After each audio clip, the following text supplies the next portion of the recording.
Assalamualaikum warahmatullahi wabarakatuh. Perkenalkan, nama saya Fadia Haita Bayud, NPM 1713031041. Saya mahasiswa Pendidikan Ekonomi Universitas Lampung.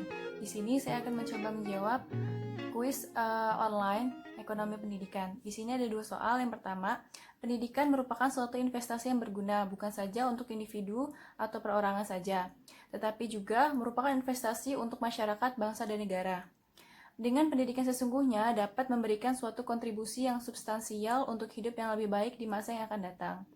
Dari pernyataan tersebut tersirat makna bahwa pendidikan merupakan salah satu harapan baik untuk masa depan. Bagaimana menurut Anda pernyataan tersebut dan mengapa? Baik, saya akan mencoba menjawab pertanyaan tersebut. Menurut saya, pernyataan tersebut benar adanya. Mengapa? Karena dengan memiliki pendidikan yang bagus, itu akan memberikan banyak manfaat, bukan saja bagi diri kita sendiri, tetapi juga bagi masyarakat, bangsa, dan negara. Pendidikan juga menurut saya tidak hanya dapat ditempuh melalui bangku sekolah, tetapi juga dalam kehidupan sehari-hari. Adapun manfaat bagi diri kita sendiri jika memiliki pendidikan yang bagus, itu ada beberapa menurut saya. Yang pertama, kita dapat bersaing di dunia luar sehingga mampu menunjang karir atau pekerjaan kita di masa depan. Jadi, jika kita memiliki pendidikan yang bagus, itu akan membuat kita menjadi individu yang berkualitas sehingga kita dapat mampu bersaing dengan orang-orang di dunia luar. Yang kedua, kita dapat mengikuti perkembangan zaman atau perkembangan yang ada di dunia, baik dalam hal informasi maupun teknologi. Jadi kita dapat mengakses informasi-informasi dan teknologi-teknologi yang ada di dunia ini jika kita memiliki pendidikan. Yang ketiga, jika kita memiliki pendidikan akan membuat kita lebih percaya diri dalam mengungkapkan pendapat atau pandangan kita terhadap suatu hal. Dan biasanya atau kemungkinan besar pendapat atau pandangan kita akan diterima oleh orang lain ataupun masyarakat, mengingat pendidikan yang kita miliki.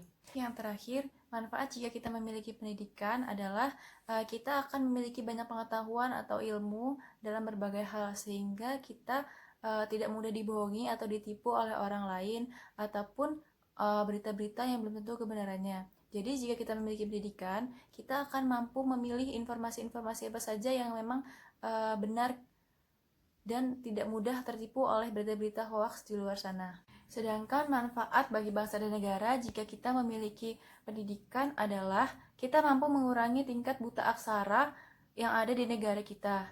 Dan seperti yang saya sudah jelaskan tadi, jika kita mampu bersaing di dunia luar atau di dunia pekerjaan, itu akan berpengaruh terhadap pendapatan kita. Dan itu juga akan sangat berpengaruh terhadap pendapatan per kapita negara kita. Nah, itu menurut saya jawaban nomor 1. Baik, selanjutnya pertanyaan yang kedua. Ada 4 kategori yang dapat dijadikan indikator dalam menentukan tingkat keberhasilan pendidikan, yaitu yang pertama, dapat tidaknya seorang lulusan melanjutkan ke pendidikan yang lebih tinggi. Yang kedua, dapat tidaknya seseorang memperoleh pekerjaan. Yang ketiga, besarnya penghasilan atau gaji yang diterima. Yang keempat, sikap perilaku dalam konteks sosial, budaya, dan politik. Dan yang kelima, kemampuan, skill, atau kecakapan hidup seseorang seiring jenjang pendidikan meningkat. Sesuai kelima indikator tersebut, masih relevankah dengan kondisi kita sekarang dan mengapa? Baik, saya akan mencoba menjawab pertanyaan tersebut. Menurut saya, kelima indikator tersebut tidak sepenuhnya relevan. Kenapa? Saya akan menjelaskan satu persatu. Yang pertama, dapat tidaknya seseorang lulusan melanjutkan ke jenjang pendidikan yang lebih tinggi. Menurut saya, dengan lulusnya seseorang dari jenjang pendidikan yang dia tempuh sekarang, itu sudah membuktikan bahwa pendidikan yang dia tempuh itu sudah berhasil. Dan jika dia ingin melanjutkan ke jenjang yang lebih baik, itu ada faktor-faktor lain yang membuat dia tidak ingin atau tidak bisa melanjutkan ke jenjang yang lebih tinggi. Yang pertama, faktor dari individunya itu sendiri. Jika individu sendiri itu tidak ingin melanjutkan, maka ia tidak akan bisa melanjutkan. Yang kedua, itu faktor ekonomi dalam keluarga. Selanjutnya, yang kedua, dapat tidaknya seorang memperoleh pekerjaan. Menurut saya, ini juga tidak sepenuhnya relevan. Kenapa? Mengingat banyak orang-orang di luar sana yang bahkan tidak memiliki pendidikan pun memiliki pekerjaan. Jadi, tidak sepenuhnya seseorang yang hanya memiliki pendidikan saja yang memiliki pekerjaan. Mungkin orang-orang yang memiliki pendidikan itu pekerjaannya akan lebih bagus atau lebih menunjang dibandingkan orang-orang yang tidak memiliki pendidikan. Yang ketiga, besarnya penghasilan atau gaji yang diterima.